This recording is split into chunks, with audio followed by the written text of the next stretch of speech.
Commissioner Mills,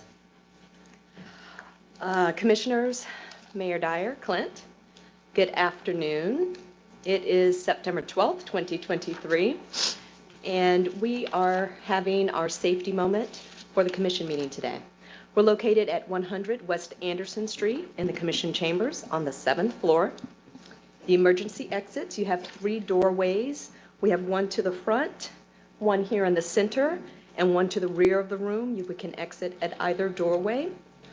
Our gathering point for everyone in this room, if we need to evacuate the building, will be the nearest door and proceed to the stairwells to the far left on the far right of the Commission room. Our meeting place will be the surface parking lot down below under 408. We have an AED, a first aid kit, and a fire extinguisher. Our AED and first aid kit is located in the closet here behind me. I will be the primary for that. Mr. Carlos Woody will be my backup. The fire extinguishers are just outside of the door in the vestibule out of either doorway.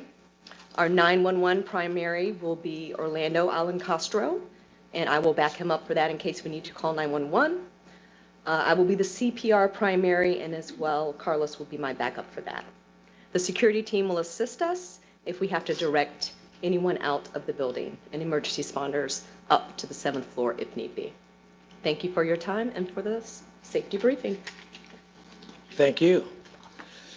Our moment of reflection, Mr. N.D. Ortez will come. Thank you, sir.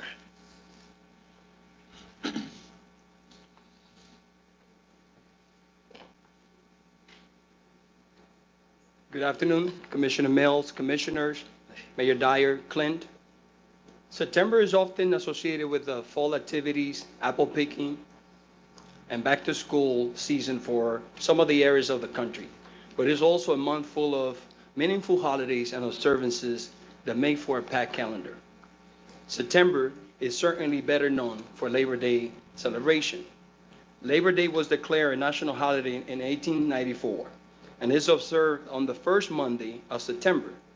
It is the day that pays tribute to the contribution and achievements of American workers. I would like to use this moment to congratulate and commend those who worked tirelessly during the Labor Day weekend to ensure that our customer care and billing system upgrade, better known as CCMB, was a total success. But furthermore, I will be remiss if I didn't mention those who commanded the Incident Command Center at the Pershing location while Hurricane Idalia threatened our Central Florida area. We definitely dodged a devastating storm. Our prayers go to those on the northern side of our state, which got hit with Idalia. Now, switching to the somber part of September, yesterday marked the 22nd anniversary of the most tragic days of our nation. Remembrance Day, as it has been known, is certainly a day that is etched in our brains forever. September is also the National Suicide Prevention Awareness Month. Please take a moment to reach out to loved ones, friends, and coworkers who have shared with you the struggles with depression and anxiety. No matter how big or small your gesture may be, it may save someone's life. September certainly offers a great variety of holidays or observances. For example, September 15 is the Hispanic Heritage Month. For me personally, this day means a lot because it allows me to go back and remember how laborious my grandparents and my parents have been, plus the strong work ethic that they have instilled in me. Other holidays and observances during this month is the 21st, which is the International Day of Peace.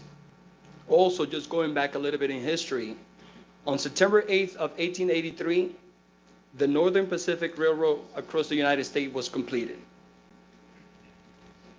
The other day that I also want to notate is that on September 13th of 1788, New York City became the capital of the United States.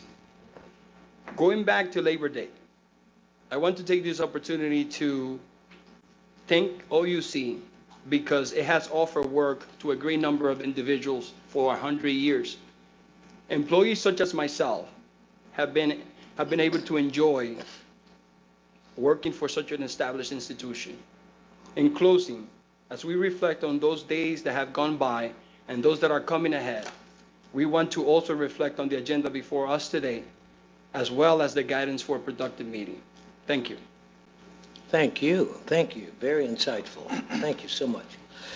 It's now time for our Pledge of Allegiance, and I would like to invite Maggie Burdett to come forward. We're honored to have Maggie lead us. She served in the U.S. Navy for 10 years, achieving the rank of Petty Officer Second Class, and has now worked for OUC for 6 years, and current title, Director of Business Management and Process Optimization. We're all standing. Maggie, in your hand. Thank you. I pledge allegiance to the flag of the United States of America and to the republic for which it stands, one nation, under God, indivisible, with liberty and justice for all. Thank you. Thank you so much. The time is now 2:06, and I call the September 12, 2023 Commission meeting to order. At this time, I'd like to acknowledge that President Gross is not in attendance today, nor online, so therefore I'll preside over the meeting as Vice Chair.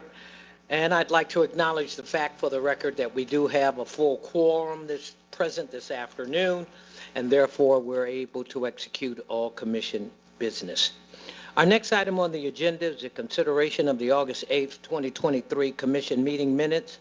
I'll entertain a motion to waive the reading of the Commission meeting minutes and adopt them as published as they were provided to us. Second. It's been moved by Commissioner Calvet and seconded by Commissioners, already having a second from Commissioner Chapin. Is there any discussion? Seeing no further discussion, we'll take a vote. All in favor, please say aye. Aye. Opposed? So ordered. Motion passes.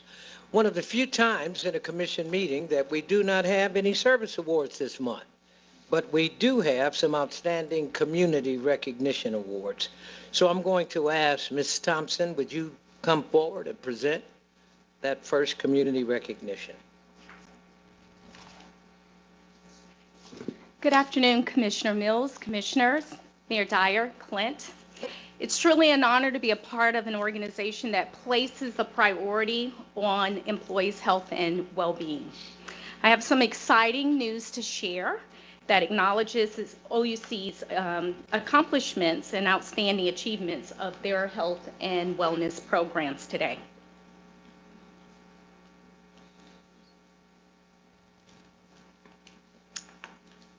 I'm happy to share that OUC has been named the second healthiest employer in Central Florida among all companies with 500 to 1,499 employees. This is the 6th year we've earned the healthiest employer recognition and the 2nd year in a row that we have maintained the award at 2nd place.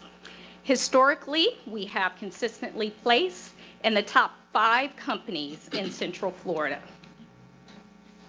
The Healthiest Employer program is powered by Springbook, a leading-edge health intelligence platform that helps employers and benefit consultants manage their investments in population health. The questions and scoring were created and input of a national and non-biased group of representatives across academic, medical, wellness, and business communities. The program assessment, which consists of 70 questions, measures well-being effectiveness across 6 different key categories, and they're listed here on the screen. Those categories are ranked in scores received by OUC, and you can see that our top 3 categories are strategic planning, marketing and communications, programming, and interventions. Strategic planning measures the strength behind the company's program, and the work will be the evidence in the results of a healthier and more productive workforce. On the marketing and communications, we have provided examples of the communication practices and tactics a company has in place to drive success. Programming and intervention considers the company's program, engagement strategies, and incentives that have been implemented to maximize effectiveness. Now, in the lower three categories, still all above 80%, so I consider us getting a grade of a B in those categories. We're reporting and analytics, foundational components, culture, and leadership commitment. We see these areas of places that we can improve, continue to improve in, and make us even more competitive in the future in the Healthiest Employer program. Now, this slide here, I'd just like to take a moment to highlight some of the outstanding benefits and services OUC offers that have contributed to our success over the past 6 years and particularly over the last year. One of those benefits is OUC's medical plan design, which provides benefits of delivering generic medications at zero cost to our participants, our members.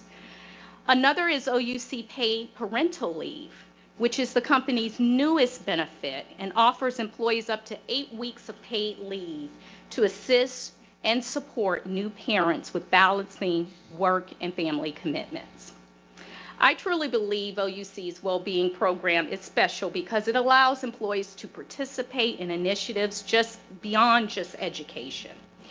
Since our inception of the program, we have supported an array of wellness topics encompassing physical, mental, and emotional health.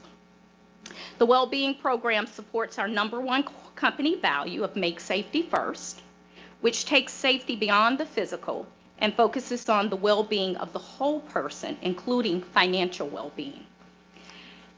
OUC's program delivers options like nutrition classes, on-site fitness centers that are free of charge to our employees, on-site health screenings, and virtual group exercise classes. And we participate in quite a few local efforts. You can see the Ronald McDonald one featured here. The Wellbeing team has taken the program to a new level with the introduction of mental health counseling through our Talkspace partners. And we've also offered training, mindfulness training, financial well-being education through Fidelity Investments, and mobile dermatological screenings, and more. Now, these are the results. Our benefits and well-being program focuses on prevention efforts that will enable long-term sustainable behavior changes. And we've certainly seen good results here from our efforts. For example, we are reporting a reduction in the use of Employee Assistance Program, or EAP as we commonly know it, from the high COVID-19 pandemic years. As you can see, our levels was about 30% utilization, and we're down to 17% today. EAP is often sought out by our employees and their families for various support services or life events, and sometimes involves meeting with a therapist who cannot necessarily prescribe medication. We are also seeing an increase in behavioral utilization. This is when the employee seeks medical attention to address a particular behavior.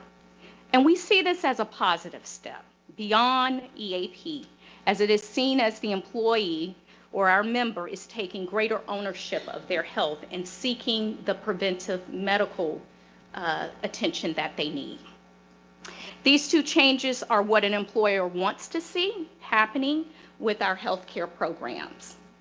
Similarly, we are seeing a higher preventive care utilization from our members, and they are, as you can see with the preventive care, which we stress very highly, child visits, preventive care visits, as well as adults are increasing. So the whole family is seeking the preventive care that they need. So we see this as another positive step. And finally, we're seeing a reduced high costs in our claims, in our high cost claims. 11% reduction there in the high risk claimants. And we're seeing some positive on the oncology side with 10% down from 12% in the prior year. And finally, you may recall back in May, I reported that our wellness program was recognized for the gold certification from Wellness Workdays in collaboration with Harvard Medical School. This award is just another example of the recognition that our benefits and wellness program continues to receive. Now, these accolades would not be possible without our amazing well-being team who are here in the audience. Say hello, Allie and Jessica. Our wellness champions and our program participants. Their collective passion for keeping our employees engaged and healthy is truly outstanding. Any questions? Not a question, but a comment Yes, sir. I'd ask you to do. The scoring is somewhat contradictory from a strategic planning and a business development type aspect. You normally measure a company's culture and leadership commitment by the marketing and open, transparent communications coupled with a finance strategic plan that incorporates the units that you're after. So to rank high in strategic planning and marketing and communications and rank in the low 80s in culture and leadership commitment, I challenge. Not that I'm anyone, but I challenge. I would just ask you to do a deep dive and understand where their logic is coming from, because that is not the model that I'm accustomed to seeing. Yes, we receive a full report to help us get better insight into that. And on the leadership and culture piece, what will make us even more competitive in the future is some of the policy of advancing where we're in the competition. Okay. It's more of the look ahead of advancing your policies and things of that nature. So we have benchmarks from the other two that Okay. we competed to at the top, and we do a deep dive, and that goes into our planning for the following year. Okay, great. Absolutely. Thank you. Thank you. Great job and great award. All right, our Youth Energy Academy, Queen and Corey, are they here?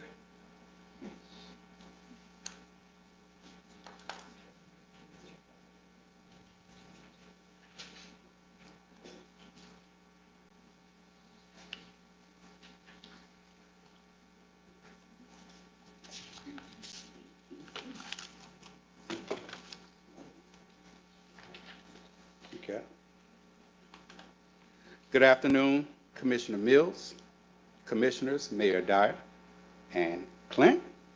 Hope everybody's doing well today. I am Corey Johnson, Manager of Water Maintenance and Operation and Chair of OUC's American Association of Blacks in Energy, known as AID. I am proud to be one of the leaders of the Youth Energy Academy. At OUC, we recognize that engaging young people is not only crucial to their success, but also the success of our company, especially as we develop our workforce for the future. One way we do this is by partnering with Duke Energy and Siemens to host the annual Youth Energy Academy, which is known as YEA. This is our 9th year doing this. YEA is a national program hosted by AID, and Florida hosts 6 academies throughout the state. So it's not just here in Orlando. On July 27th, the 12th annual Youth Academy was held at Stanton Energy Center. At the event, roughly 65 local students gathered to participate in a high-level course into production and the distribution of electricity and water. The Career Explorations event drew middle, high school, and college students, most participating in youth groups located in Orange, Osceola, Seminole, and Volusia counties. Throughout the event, students are exposed to high skill levels, high wage, and careers in science, technology, engineering, and math careers in the utility sector, including engineering and science-related paths.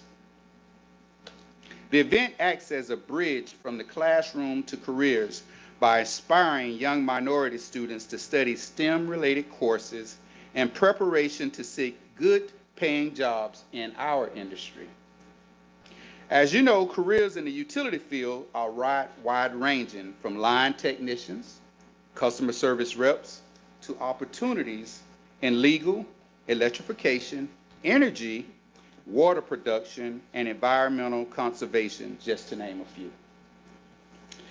20 OUC employees, I'm proud of this, contributed their time to this year's YEA field trip to Stanton by spending their morning sharing their professional experiences with these students. Now, before I turn this over to my co-chair on the AID committee, the one and only Queen, community engagement, which is our community engagement coordinator, I would like to extend my appreciation to everyone at OUC who's contributed their time and offered the support of the Youth Energy Academy either this year or those in the past. I thank you. Now, Queen will give you an overview of our 2023 YEA program. Thank you. Thank you, Corey. Good afternoon, Commissioner Mills, Commissioners, Mayor Dyer, and Clint. It's a pleasure to be here with you today to tell you about how we engage students in the YEA program this year. We were very excited to once again welcome the Academy back to Stanton Energy Center with the full support of the Stanton staff and its employees.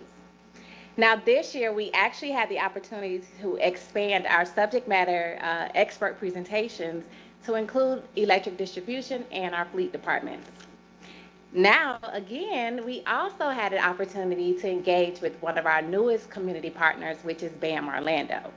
Now, BAM, which stands for Black Architects in the Making, has a goal to entice, excite, and encourage minorities to pursue careers in architecture and engineer design related career fields. Through the instruction and guidance from BAM Orlando staff, attendees constructed towers which were then put through a simulation of hurricane tests to verify stability of their projects. As Corey mentioned, our goal was to raise awareness of career opportunities in both electric and water sectors amongst this captive audience of students. And I'm proud to say that we accomplished that. For the second, and I did say second year in a row, OUC was selected as the best hosting site, beating out Duke Energy and Siemens. Once again, we could not have accomplished this without the support of OUC leadership and the many employees who participated in YEA. So with that being said, I would like to recognize the following: executive leadership team members Lemoyne Adams, Wade Gillingham, and Janice Osani for their support of this year and prior year academies. Joe Nieberhaus, Director of Solid Fuel and Generation, and his team, who actually led the tours of the power plant. Justin Rogers, Supervisor of Fleet, whose team demonstrated the reliability of OUC's fleet vehicles. Brad Jewell, Director of Water Production, whose team provided an overview of water-related career fields at OUC. And then finally, I would like to thank the safety team for ensuring that we always make safety a top priority. So with that being said, we would like to provide you with the following recap for this year's YEA Academy.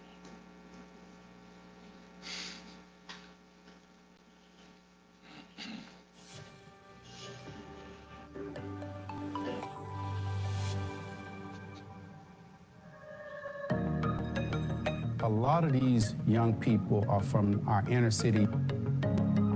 We're here at Stanton. They get to go and see an intricate look at how the power plant runs. And they would never be able to do that from the inner city where they're from. So as you walk through this plant with your teams, the reason why we're wearing hard hats and safety glasses and ear protection is because there's stuff going on out there. The thing I liked the most here was being able to like actually walk through it. Seeing the big turbines and actually being able to look in the room where everything's happening is really cool to see. I like the fact that I can see all the screens. I know exactly what's happening, how it's happening, and they explain very well how everything works, and it's just super cool and very interesting. Steam spins a turbine. The steam going through is 2,400 psi. This is our 12th year doing this Youth Energy Academy, and I am so very pleased. Each year it grows. We've had several different partners that have joined up with us. Students were given about 12 sheets of paper and some tape only, and they had to use their minds, they had to do teamwork, figure out how to build the tallest tower possible. And then we tested it in various ways to make sure that it stood up. 3, 2, 1. All right. It's very exciting to actually get an opportunity to bring kids who typically wouldn't have the exposure to some of the different career fields that we have here in the utility industry. It was really rewarding to be able to explain what we do here in water production and the water quality lab in hopes that maybe someday they can come work for us. I didn't have a lot of information. I didn't know what I really wanted to be in the future, but now it's just giving me more ideas, more options, a lot more available for what I can do for a career. I'm very big on engineering, and I would not mind working at OUC as an engineer. And so we let these kids know that even if you come to OUC not equipped with a traditional degree, there's an opportunity for you to continue to grow. This Youth Energy Academy is not just here in Central Florida, it's all over the nation. And we're just glad here at Orlando Utilities Commission to be a part of it, and I wouldn't have it any other way. Thank you so much for your time. Thank Any you. questions? No? Thank you. Thank you. Any comments, questions? All right, thank you for that. Next on the agenda is our affirmative act items, and so we'll move to the affirmative item portion now at this time. Clint, do we have any requests from the public to speak on affirmative act items? I have two in general, but nothing on the affirmative. That is correct. Two in general, but nothing on affirmative. Okay. Well, seeing then, if there are no public speakers, do you have any comments or presentations regarding the affirmative act? Yes, sir. Commissioner Mills, I do have a few items I would like to highlight for the board here today. Before I do that, again, I would like to just acknowledge Corey and Queen. I mean, they are quite a team together. Their passion is demonstrated here in this program in their presentation today. So I just appreciate everything they're doing for the organization and more importantly for the youth of Central Florida. They're committed to make a difference, and I'm glad that we can give them that platform and opportunity. So thank you, Corey and Queen. Two items. I'm going to ask on A19, I'm going to ask Janice to come up and speak to A19. This is specifically about a project at the Orange County Convention Center. But before Janice gets to that very specific agenda item and project, I asked if she would just give an update on the Robinson Recharge Mobility Hub since we've had the ribbon cutting, and just give you a little bit of update on how things are going and how the transactions are going, and some pretty exciting numbers there, and then she'll get into the project on the convention center. So with that, Janice, I'll turn it over to you. Thank you. Commissioner Mills, Commissioners Mayor Dyer and Clint, I am excited, very excited. I have had to wait a whole month to come talk to you about the ribbon cutting at the Robinson Hub. So without further ado, we'll jump right in, but I do want to take you back a little bit in time. Almost 7 years ago is when we actually set into motion our electrification vehicle strategy. That's when we created the 5 pillars of policy, adoption, infrastructure, education, and rates. And we set a goal to have 40,000 EVs in our service territory by 2025. Shortly after that, in 2020, is when we further reinstated our commitment by stating we'll invest $45 million into projects such as the electrification of buses, which we've done with Lynx, residential transportation solutions, up to 8 high-speed charging hubs, helping with commercial fleets. We're going to have our first ride and drive coming up here in November, which I'm excited to come back on that one too. Airport ground support. And of course, we do a lot of education online and in person when it comes to EVs. So we're doing pretty well. There's now about 14,000 registered EVs in our service territory. So we're on track And it's projects like the hub that will help reduce range anxiety and help ensure that there's charging options for people who drive another vehicle than a Tesla. So if many of you were there on July 25th for the actual ribbon cutting. You can see some photos here. It happened on July 25th, and it signaled a giant leap forward for our efforts. As you know, it's one of the largest facilities like it in Florida and in the nation because it is universal, charging any kind of electric vehicle that is out there. There's 6 240 kW chargers and 15 120 kW chargers there. It's right on Robinson, in between the Sunrail tracks and I-4. It's conveniently located downtown. Clint, President Gross, Mayor Dyer, and Commissioner Regina Hill said, and to quote Commissioner Hill, she said, "The hub is a key piece in our work to expand electric vehicle infrastructure across the city. Together with our regional partners, the City of Orlando is finding ways to make it easier for residents to use alternative fuel vehicles to create a more sustainable and resilient community." And we certainly could have not done this without a lot of partners, both internally and externally. So I'd like to take a moment just to recognize them. Here's some photos of the internal partners and the external partners. Internally, I really think this touched every department in the commission practically, but specifically emerging tech, new products, energy services, customer service, compliance, legal. I mean, it just goes on and on. We really all had to work together to pull off this one of a kind, first of its kind in our area. Additionally, if it weren't for the support of the city and the county working together to get the grant from the FDEP, the Florida Department of Environmental Protection, we wouldn't have all the funding that we needed for this. And of course, the partners who were selected to engineer and construct and to run the software and systems associated with this. So it took a lot more than a village, and we were all there to celebrate on July 25th. Here's how it's doing. And keep in mind, we have not marketed this hub yet. We are getting ready to, which I'll tell you about in a minute. So since the June 1st soft launch, we've had 455 unique users of the site. Over 1,700 total transactions, representing more than 46,000 minutes of charging. Those charging sessions are lasting on average about 28 minutes, and so far we've generated over $13,000 in revenue. We are pursuing a goal of 20% utilization by January of 2025. So right now we peaked at 4.6% the week of August, I want to get this right, 27th, despite Hurricane Idalia. Then we did dip last week, and we think it's because of Labor Day. Perhaps the holiday took people out of downtown, not coming into work and charge, or maybe they went on vacation and weren't charging there.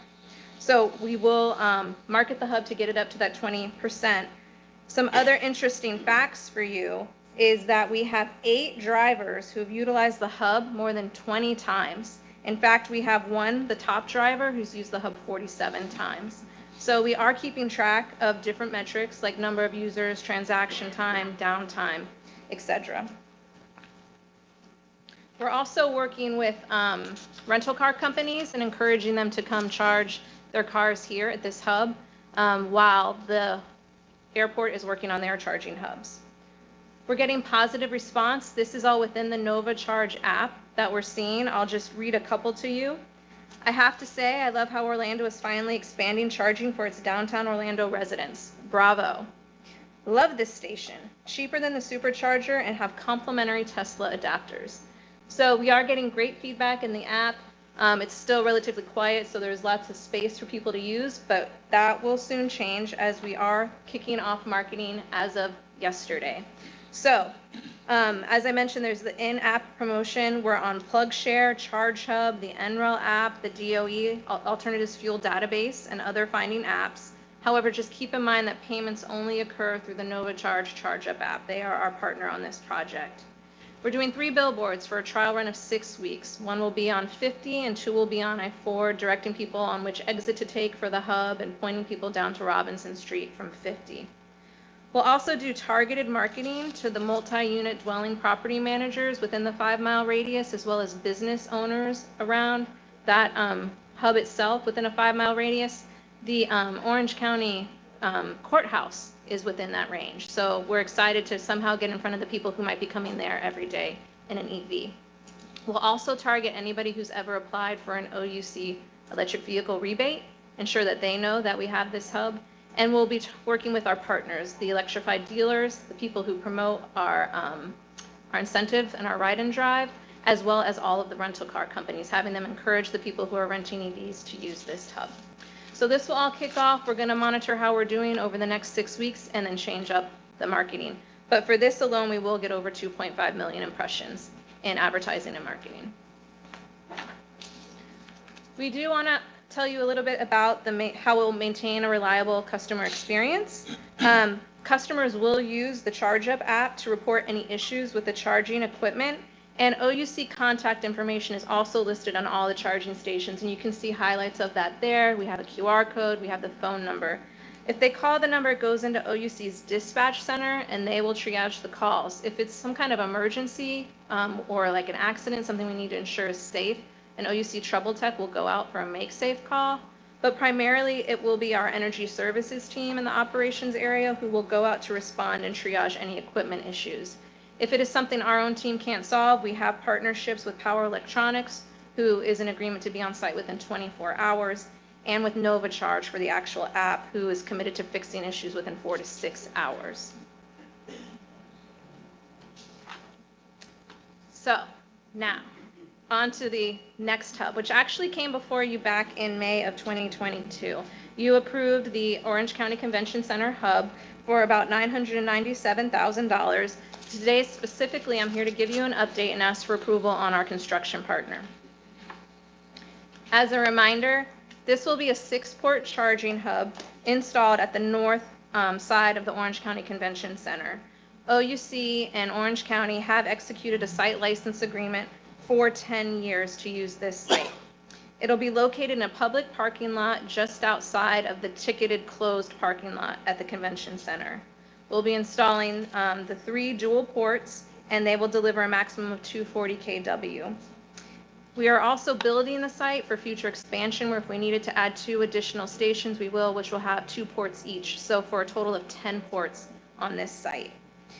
We do already have the equipment on site at Gardenia, so once we have your approval, we can start construction.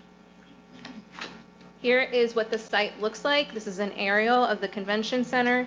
You can see Universal Boulevard running across the top, and you can see Trade Show running along the right. So in the upper right-hand corner there is the yellow call-out, which is where the charging hub station, Recharge Mobility Hub, will be located. Again, I do want to point out it's outside of the normal parking, but that was at the request of the convention center, and we think it's a good idea too, because not everybody who necessarily comes to use this hub will be going to the convention center. So they won't have to pay for ticketing, they won't have to go inside that area and pay. So it'll be free parking, they will pay to charge though. And that will be at the level 3 rate that you approved earlier this year.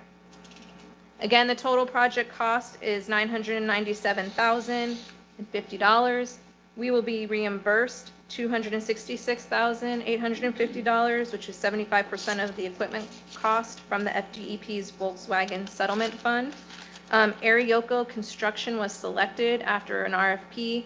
We did have 5 bids and found Arioko to be the most responsive and responsible. We will start construction this fall and hope to end by early spring of next year.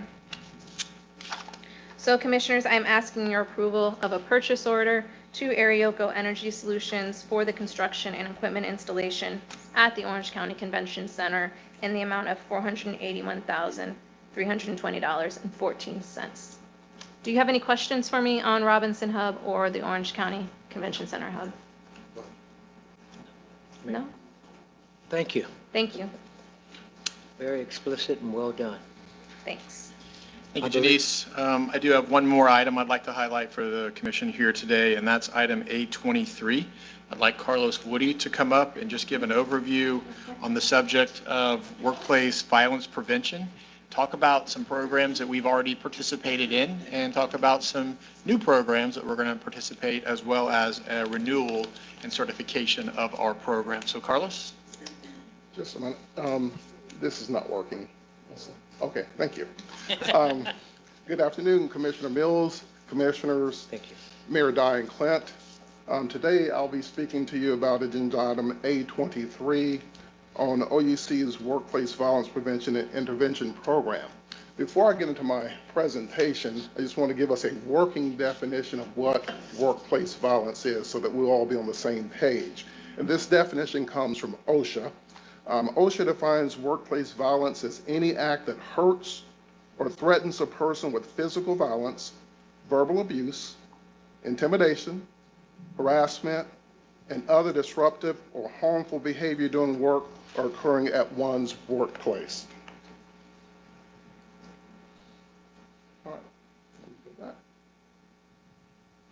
As you can see from the latest statistics and data, workplace violence is a serious problem for employers. In the United States, 2 million workers are victims of workplace violence every year. In 2020, which is the last year I was able to obtain Bureau of Labor Department statistics, we can see workplace assaults resulted in over 20,000 injuries and nearly 400 fatalities in the workplace. So in keeping with OUC's core value of make safety first, it was imperative that OUC took steps to keep its employees safe in the workplace. So in June of 2022, OUC embarked on a comprehensive workplace violence prevention and intervention program. We completed the program in June of 2023. And normally this is a 18-month program, but we were able to get it done in 12 months. And I say that we were able to get it done in 12 months, that's breakneck speed, and it was because of two things. We got the support on high from Clint, and from my leadership from Andy Walters, who's my security manager. So he shepherded the program through. So again, we went through what would normally be an 18-month program. We got it done in 12 months. So again, thank you, Andy. Thank you, Clint, for your leadership. In June of 22, as I mentioned, we partnered with a company called the Center for,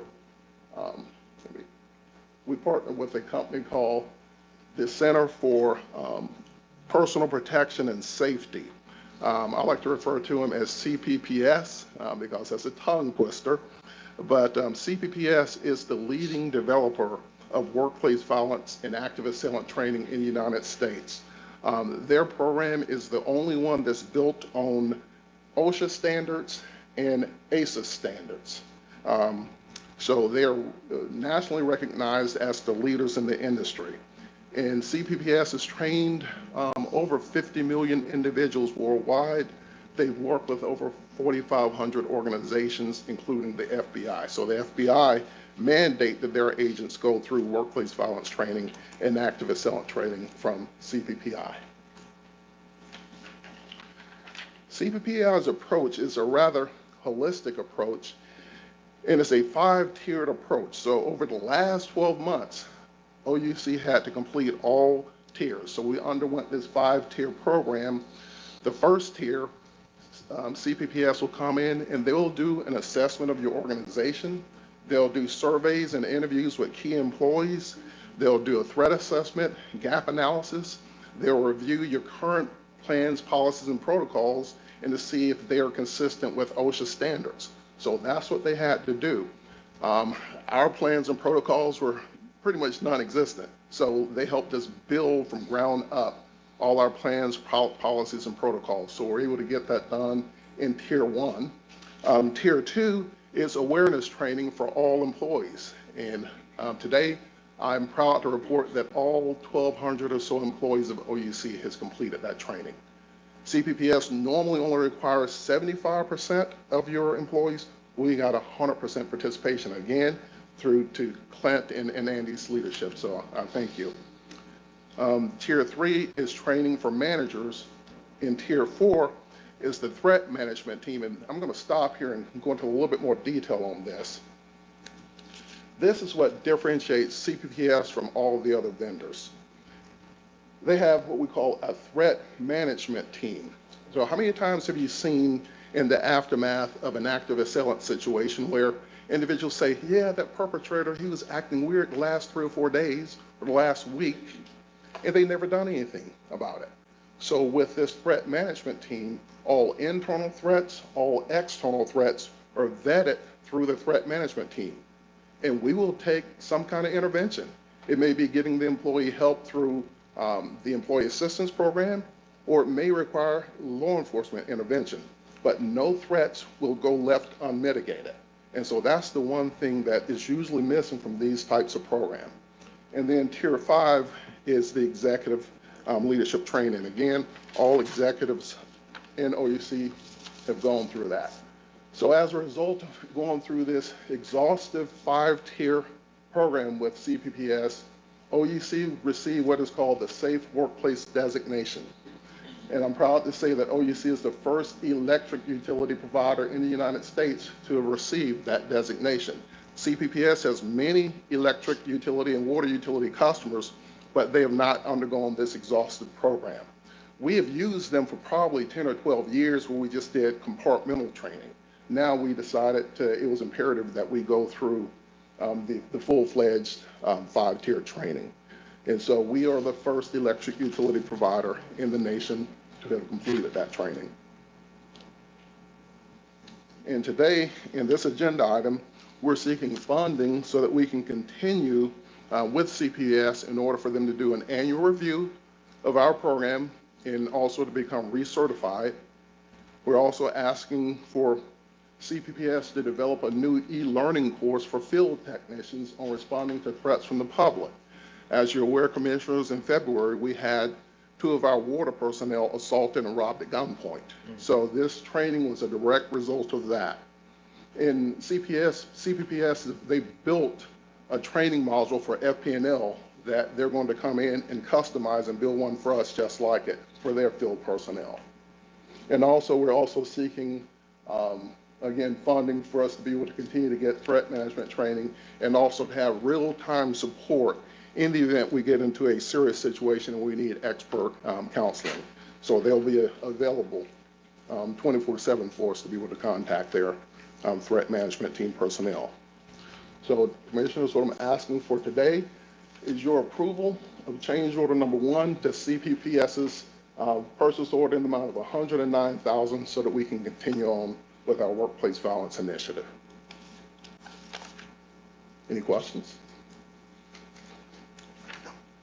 We're good. All right, thank you. Thank you, Carlos. Commissioners, I don't have any other presentations unless the commissioners have any questions for me. Any of you have any questions? No. Okay. Well, if there are no further questions or comments from the commissioners or the public, is there a motion to approve affirmative items A1 through A25, which includes the requests from the presentations we heard today? It's been moved by Mayor Dyer and second by Commissioner Calvert.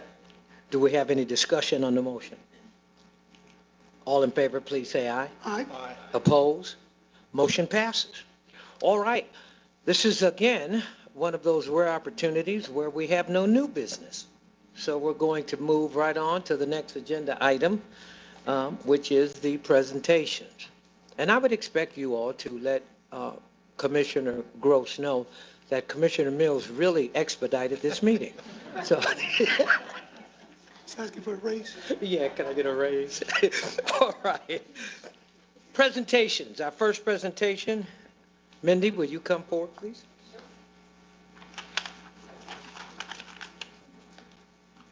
Our financial report.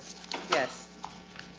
Good afternoon, Commissioner Mills, Commissioner, Mayor Dyer, Clint. It's appearing. It's not appearing here today. It's okay. It's all good. I come prepared. So what you have in front of you is the August draft financial statements. We're still tweaking some of the numbers, but you can see, as we shared, and you'll hear in the general manager comments, weather was really hot. And so as we anticipated, we delivered a little more energy revenue, particularly through our wholesale. Oh, sorry. It's okay. Oh, it's all good. So we delivered a little stronger revenue on the electric side. The same is true for chilled water, as this is really responsive to hot weather. So you can see that overall we're about $7.7 million ahead of budget on revenues. Conversely, we've been talking about it for the last year or so. We are seeing the impacts of inflation, supply chain constraints, labor constraints, and so our unit department costs are slightly higher, about 4.5 million more, but I will share with you that about 1.2 million of that is related to our emergency response costs as we addressed Hurricane Idalia the last week of August. So we've accrued an estimate. It may not come in at exactly that amount, but we've accrued an estimate. It is not at this point eligible for FEMA reimbursement. We don't see that damage level. We did not escalate to a level 1 in our ICC operations area, so we're not anticipating FEMA recovery, but we have a rough estimate in there so we can close the books for the fiscal year. So with that, we are still ahead of budget, about 4.3 million overall on the bottom line. But as we, zero in on the end of the year, there are usually some year-end adjustments as we look forward. So happy to answer any questions that you may have. No, it's great news. Thank you. You're welcome. Keeps on showing us better numbers every month. Yeah, year-end usually doesn't have them, but we're hoping. All right, Mr. Browder. Nothing from legal. That's always good news. Okay, well, Mr. Bullock, do we have any members of the public? And I do have 2 requests here. Yes, sir. We have 2 in-person under general appearances. So we will begin, and I'm going to spell it because I'm not sure of the pronunciation. M-A-C-E-N-E. Macina? Macine. Okay, Macine Isom. Now, here's what I'd like you to do for me, if you don't mind. As you get up, please state your name and address, and whether you are an OUC customer, and then try to limit your comments to 3 minutes or less. I'll try. Thank you. The name is Macine Isom. I'm at 912 Woodton Boulevard, Orlando, Florida, 32805. I am an OUC customer. Thank you. Been one since 1943, I think. I've been in Orlando 80 years. All right. And I like to comment about a home at 3249 Mahalia Place. Back in 1960, my uncle and his wife purchased that property. And from my understanding, there's one part of that property is belonged to OUC. So they would be able to enter to that area to take care of the land back there, the property. Well, they're no longer here, and I'm having to take care of it. So I want to find out, am I supposed to really take care of that piece of property that OUC is provided to take care of the telegram poles, the wires and things? I'm having to cut back trees and other things over there. I know in the city of Orlando, some property, we have to take care of the parkway, the right-of-way. So I'm trying to find out, am I supposed to take care of that property for OUC? Well, we'll certainly have someone get with you right after this meeting that can get a better understanding of your situation and give you some good feedback. And I don't know, prior to them building, behind that house was their open land, because there's no way OUC can get their equipment there. Got it. They're having to come through my backyard to get to that property. The other thing is that I live in Washington Shores, and it's been there since 1947. We had only a few houses built out there. And I've noticed that the transformer boxes have not been changed. If you go out, they're rusty, they're run down. A lot of wires are in those small boxes. And having the opportunity to check other communities, the transformer boxes are larger. And in that neighborhood, we pay an excessive amount of light bills. And the lights are always going off. Not completely off, twinkling here and there. And I don't know if it's something is wrong with the wiring out there. And having just traveled around and looking, it seems like there's so many wires on those one little transformers. It's the same thing in your home. If you plug up too much on a thing, it's going to go out. So I'm saying somewhere something needs to be checked. I'm not an electrician, but I know something is not right because we're paying too much electricity. The other thing people have asked me about, when they put the decoration for Christmas, who's paying that light bill? Because it looks like it's hooked up to our poles and things. So that's another thing, some concern from the community about who's paying, because it seems like our light bill goes high for Christmas and we're really not decorating out there. So we want to know if, Mayor, are you all getting charged for that electricity? Yes. Because it's coming on our bills too. Should be, City of Orlando pays for the electricity or the power for the decoration. Is it a separate wire that you hook up to so it can go straight to the City of Orlando? Well, I don't know about that, but Yeah, it is. know how to charge the city for that power. But I wish someone, as a representative for my community, would come out and just show me these things. So I'm like Google at my house. They call me about everything. And they say I tend to get the answer for things because my concern for that community, I have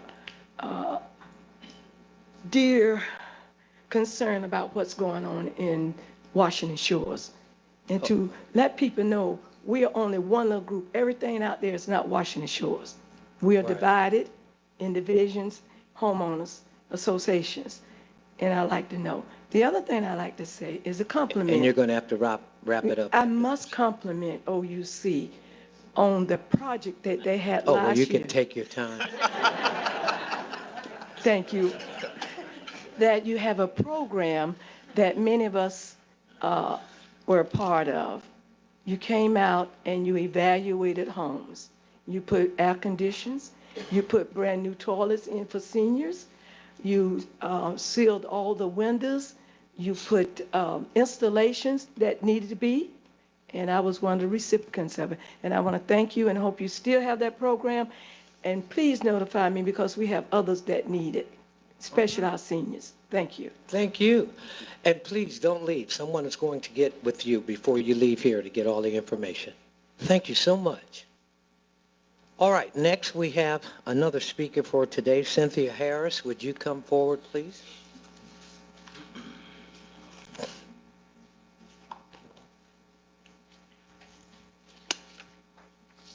Good afternoon. I'm Cynthia Harris, 12 Shannon Avenue, Orlando 32811, and I am an OUC customer. Last time I was here, I talked about Rattlesnake Park. I want to thank your staff for reaching out, and I look forward to the many partnerships that we can see how we can make Rattlesnake Park a solar farm for our community. Also, I neglected when I was here, on my street on Channing, we have a blinking light. And when you call it in to report, they ask for the number of the pole. There is no number on that pole. So we can't report it. So my neighbor has been badgering me, because I am the homeowner's president, to resolve that issue. And I neglected to speak on it the last time. But it's on the dead end of Channing, and it sits in the projects, which is what they call Ivy Lane Homes. So it's right inside of that inner fence, but there is no number there so that we can report it. But it's been blinking constantly for about a year, and so I neglected to mention that the last time, and I wanted to make sure that I address that to you today, as well as, hope that you can continue to do the solar farm in our community in Rattlesnake Park. Also, Ms. Isom spoke about transformers. I'd like some information about the upgrades of the transformers, because when it does storm, we do have those large booms, and sometimes it takes a while for someone to come out and fix that problem. But I'm just interested to see what upgrades have been made and how long ago they have been made. And that's all I got to say. Okay. Lemoyne Adams is here, and he'll be getting with you, Cynthia, after the... Do you know Mr. Adams? Oh, yeah. Okay. All right, thank you both so much we appreciate when the public comes and addresses the commission board. Well, a lot of those poles I've been seeing, Baldwin Park, they disappear. and then you got to give an address. It makes it more difficult if there are no numbers. The asset number. Yeah. Is that what you're referring to? Yeah. All right, we appreciate the comments from the public, and now we'll move forward with general manager comments.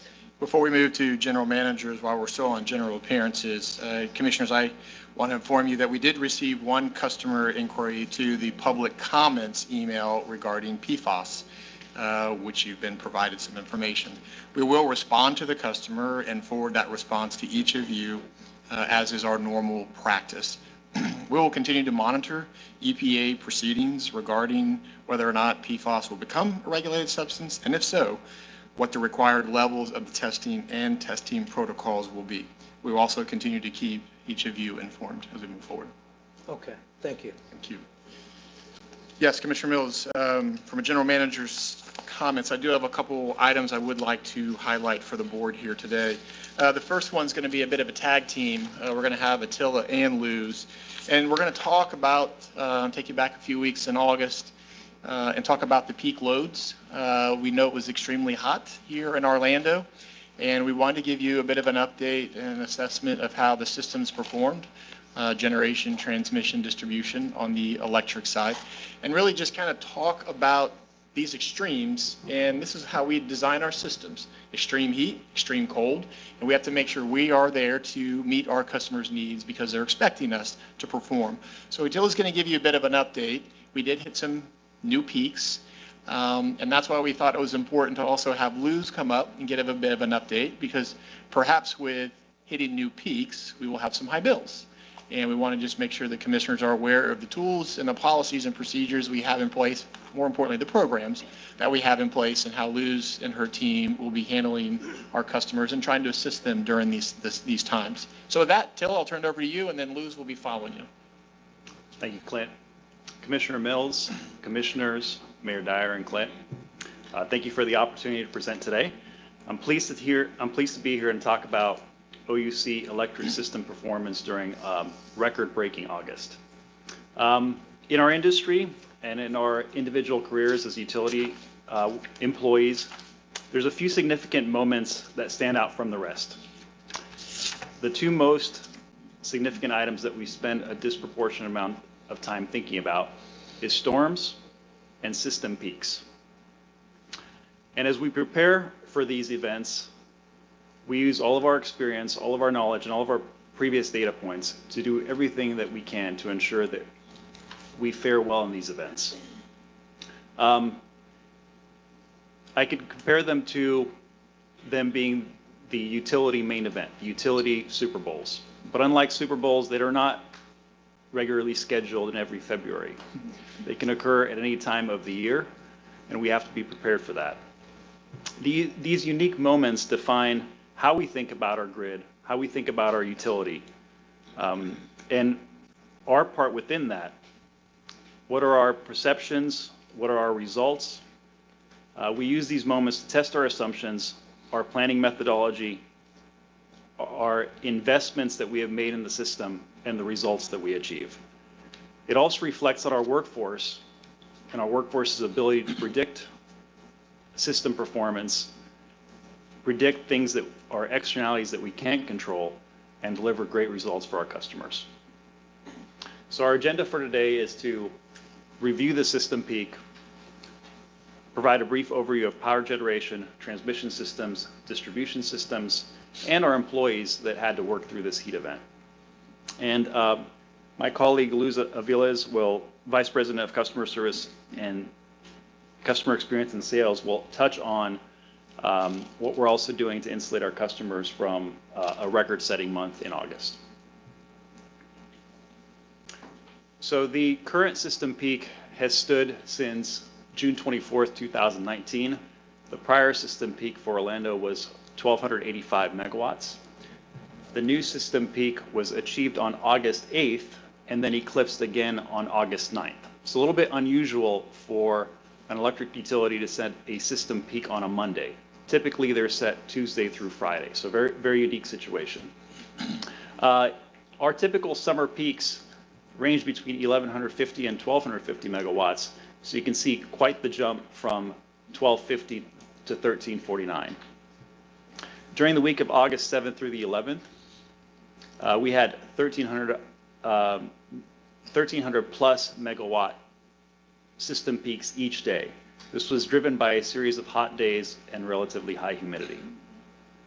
On August 9th, St. Cloud also reached a new system peak of 271 megawatts. So this is in total about 107 megawatts in aggregate larger than the prior system peak. So this bar graph shows the temperature on the peak days dating back to 2010, and the blue bars show the megawatt system peak. You can see that 2023 had a higher temperature at 99 degrees and also a significantly higher load. From a planning perspective, we plan on an average temperature, so the average between the day high and the night low divided by 2. The planning criteria results therefore in 87 degrees average temperature. For the week of August 7th, that figure was as high as 89.5. So the daytime high, nighttime low divided by 2.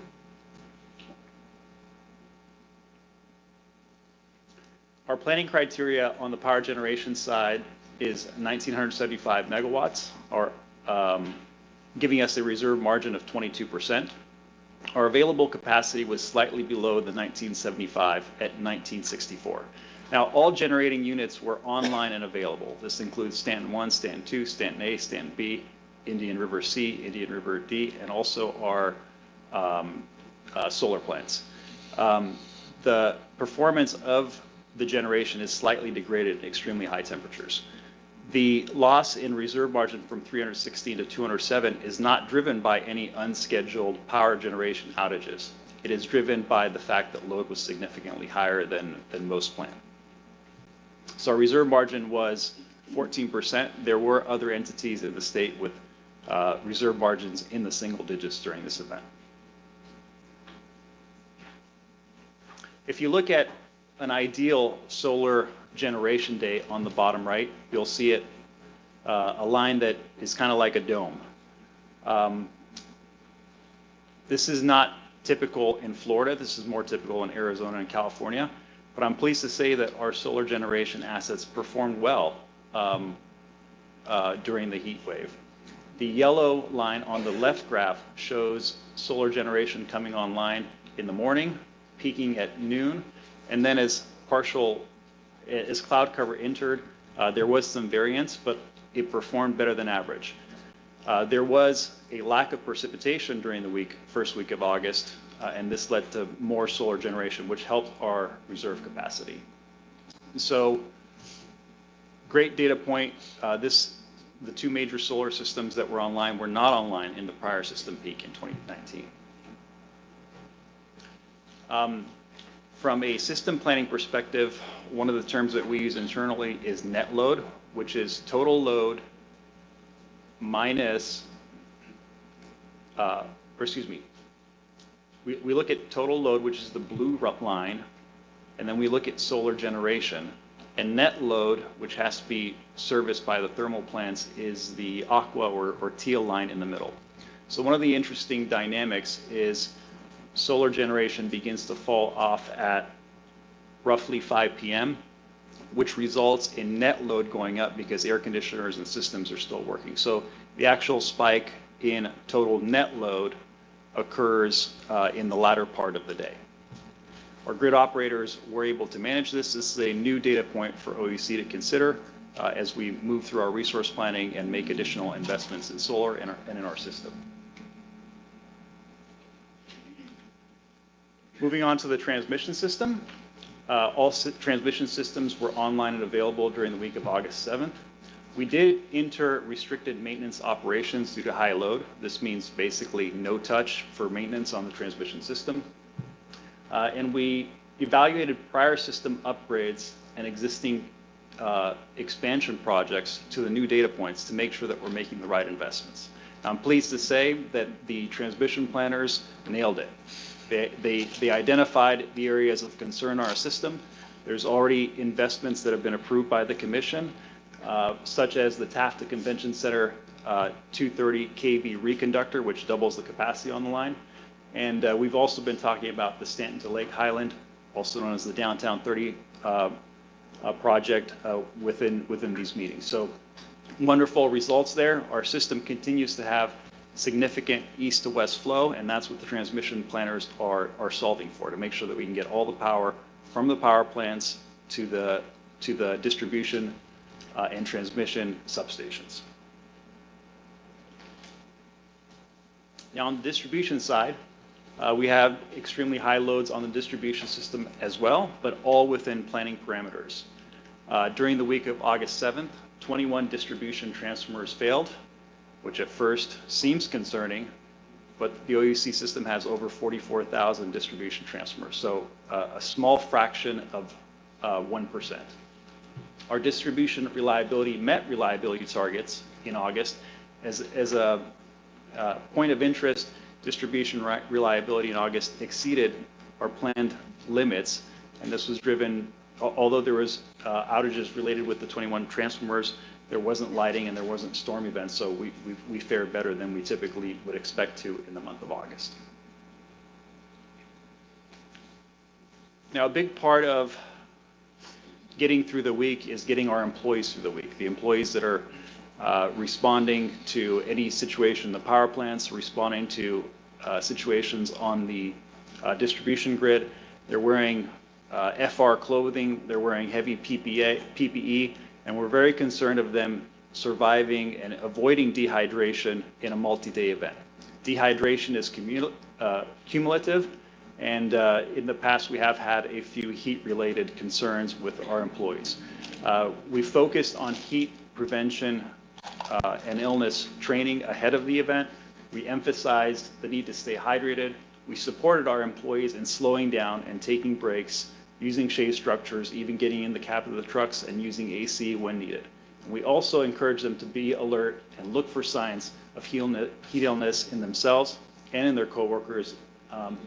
And through these measures, we were able to avoid any serious heat-related incidents or injuries in the month of August, which is significant given what they were up against in the field. So with that, I'm going to turn it over to Luz to talk a little bit about how we're mitigating this on the customer end. And one last note, we did set a record for total megawatt hours delivered in the month of August at 679,422. Thank you, Attila. Commissioner Mills, Commissioners, Mayor Dyer, and Clint, thank you. Well, these hot days surely result in higher bills for our customers, and we want to be prepared to respond to them when they call us. As you saw, the dates for those high bills, for that high peak was beginning of August, so those 30-day bills would start generating about this time frame we'd be hearing for our customers. So we are ready for that. There we go.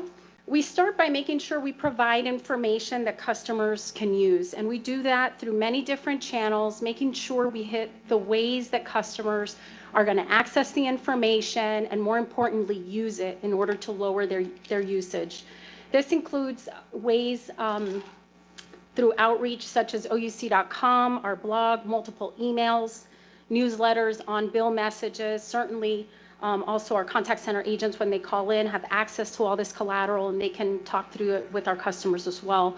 We've covered various different topics with our customers, including reliability, hot weather tips, ways to save, and assistance information that's available through OUC and through other community agencies.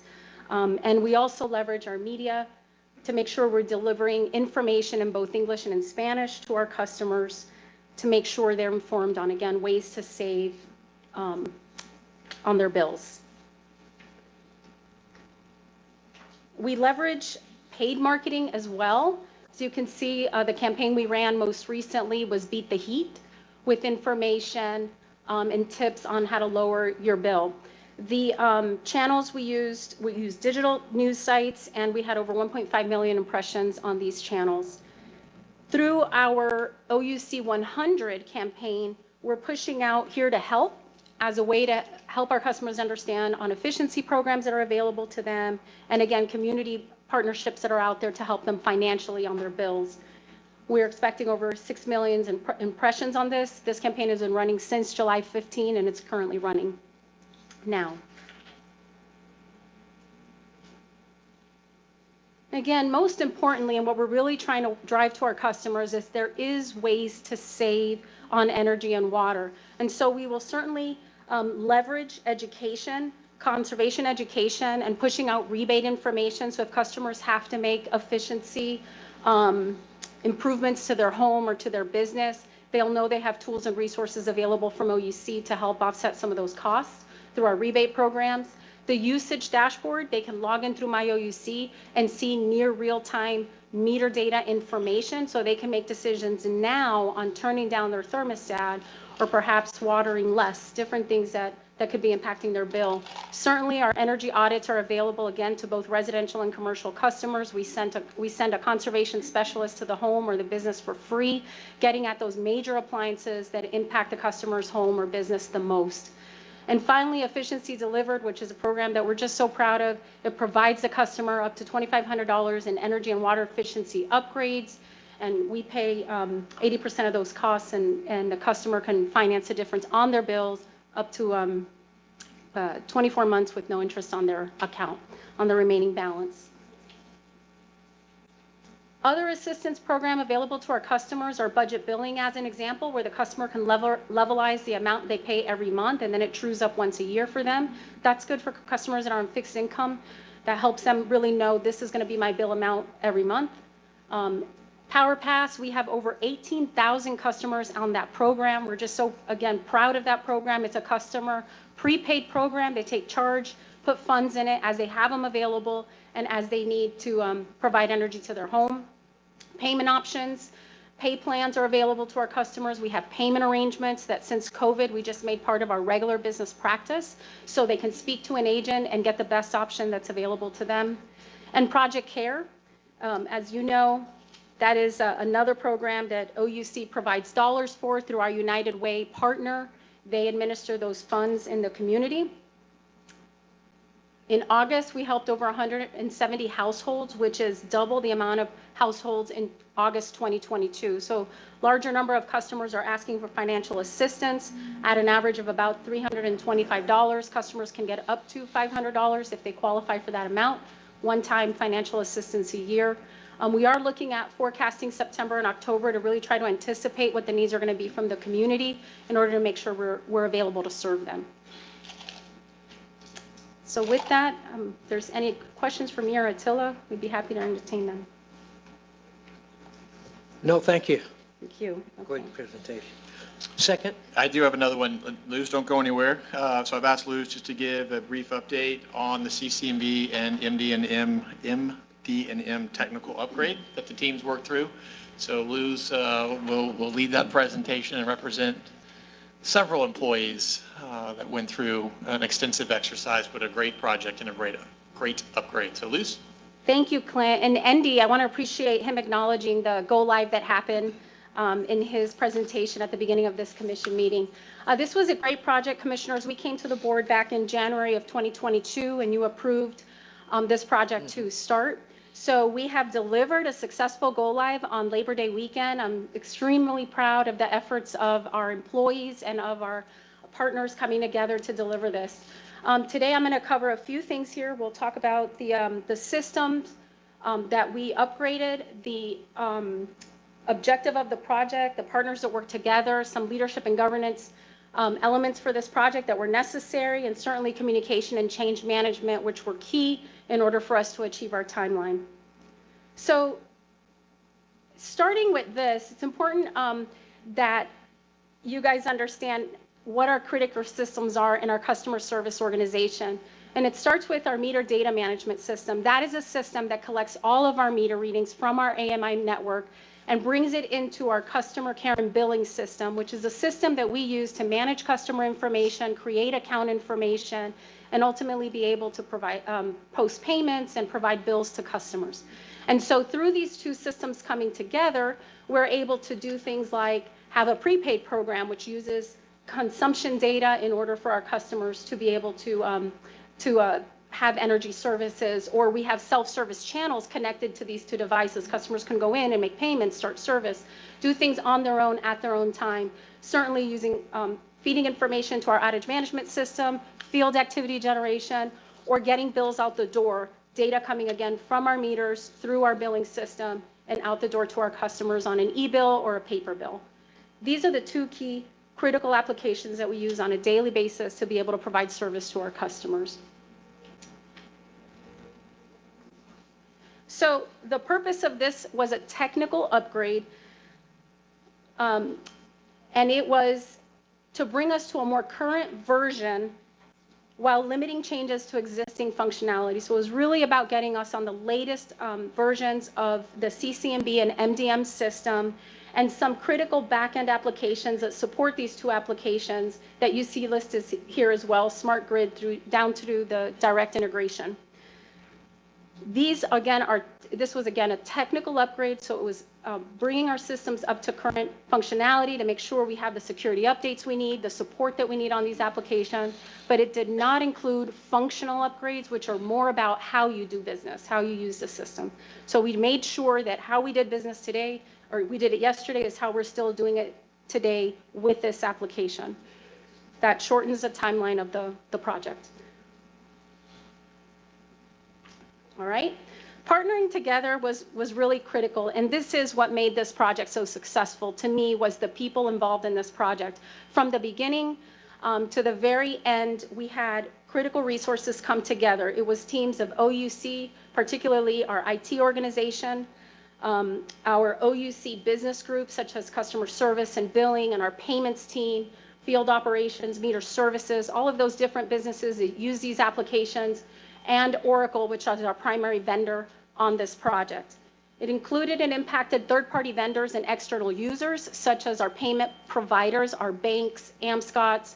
The City of Orlando has access to the system, City of St. Cloud, and other external partners also have access to the system, so we had to make sure they were involved in this project as well, understanding their business, and making sure we delivered on the technical upgrade, meeting their needs as well. What you're seeing here is a picture during our cutover weekend. So starting Friday at September 1st at 6 p.m. all the way through Tuesday, September 5th at 7 a.m., our teams were busy working all weekend long, having different meetings, different discussions, solving problems, going through decision gates, making sure things were moving forward for us to have, again, a successful go live.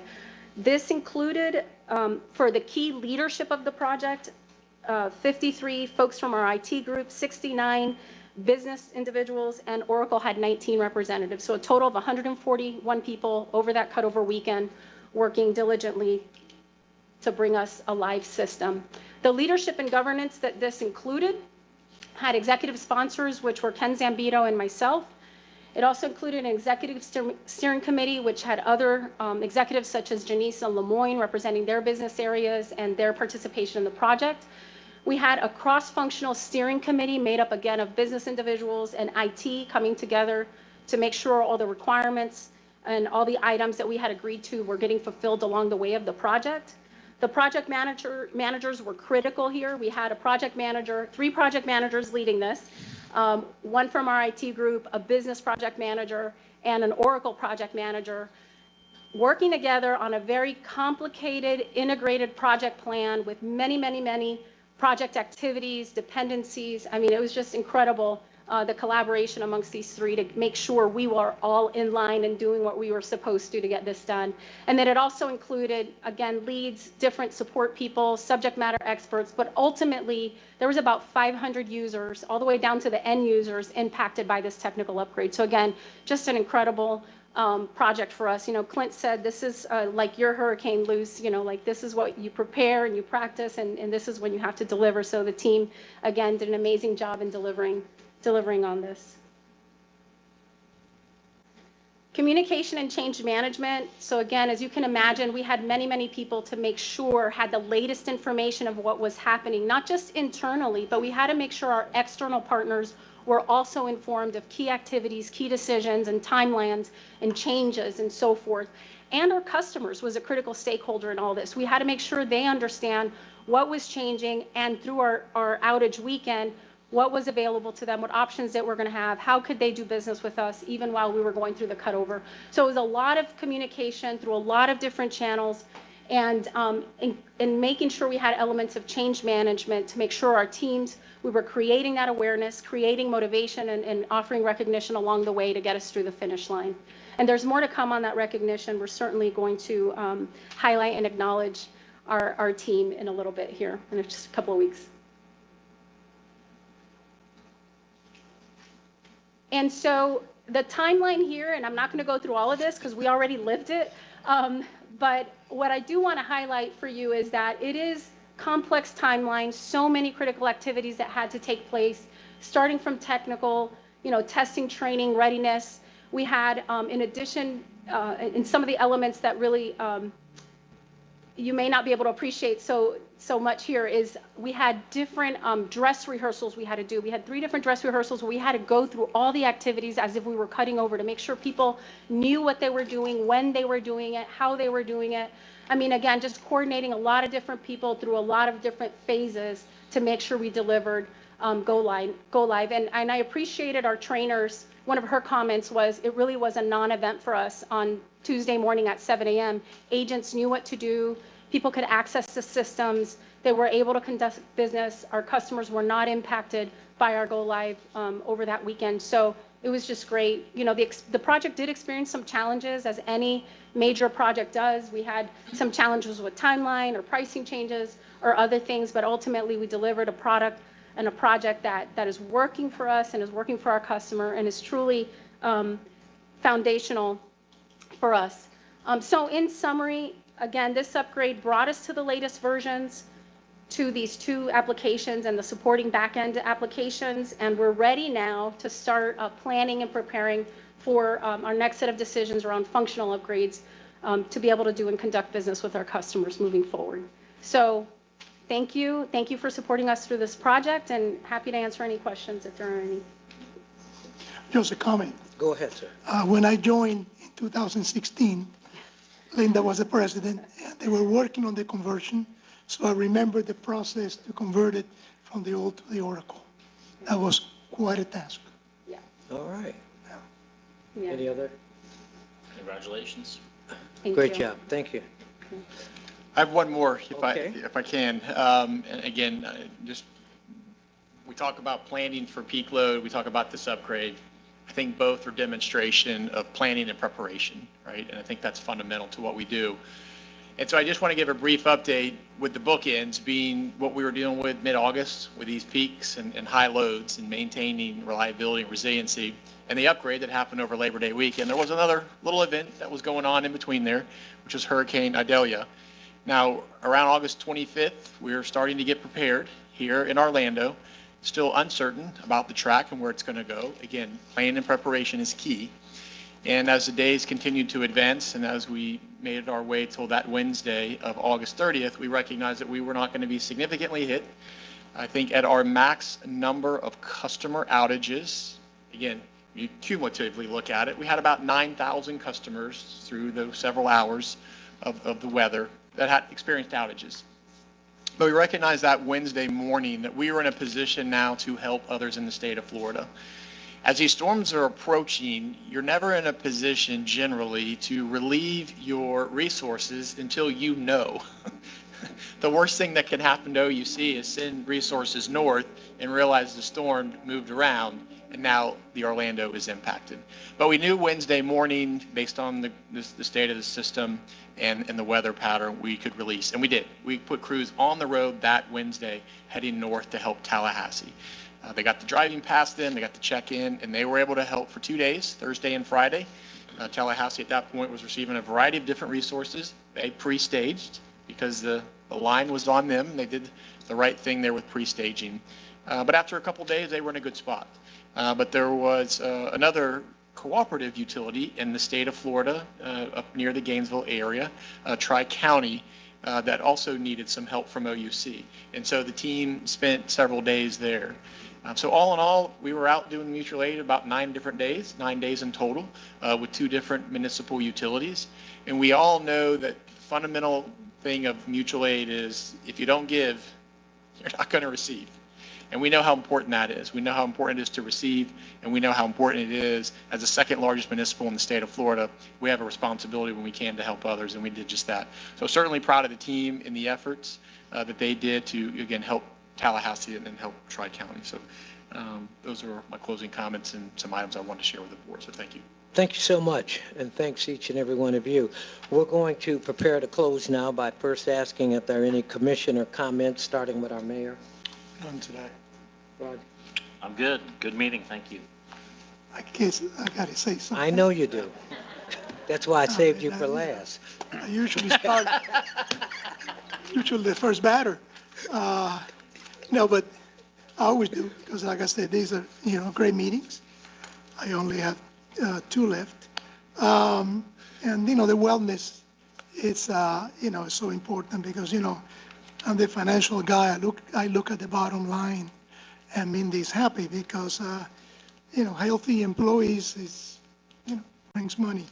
It saves money, so it's very important. I mean, the charging station, I went by the other day, there, and like I said, that's very positive.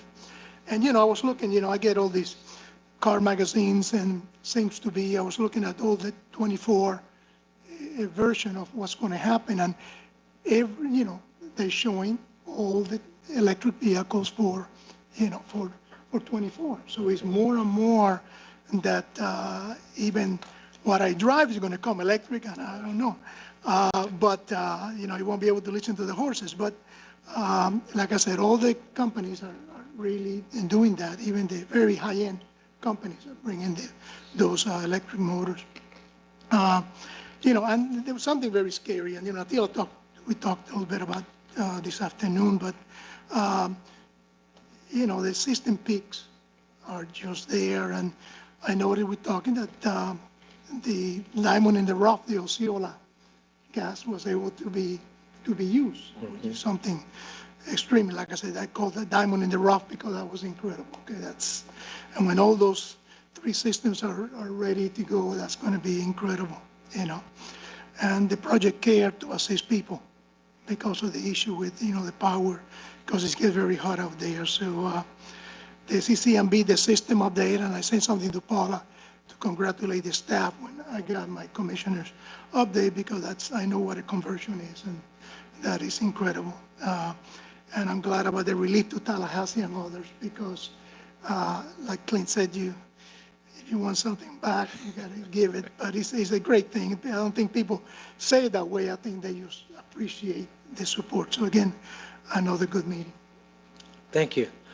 And I pretty much echo everything our commissioner has said. Just want to publicly acknowledge, I thank you guys so much for the FYIs on the hurricane and the transparency on the letter that you received. Again, as Caesar said, we want to commend the team on the meter and data management upgrades. Glad that went well.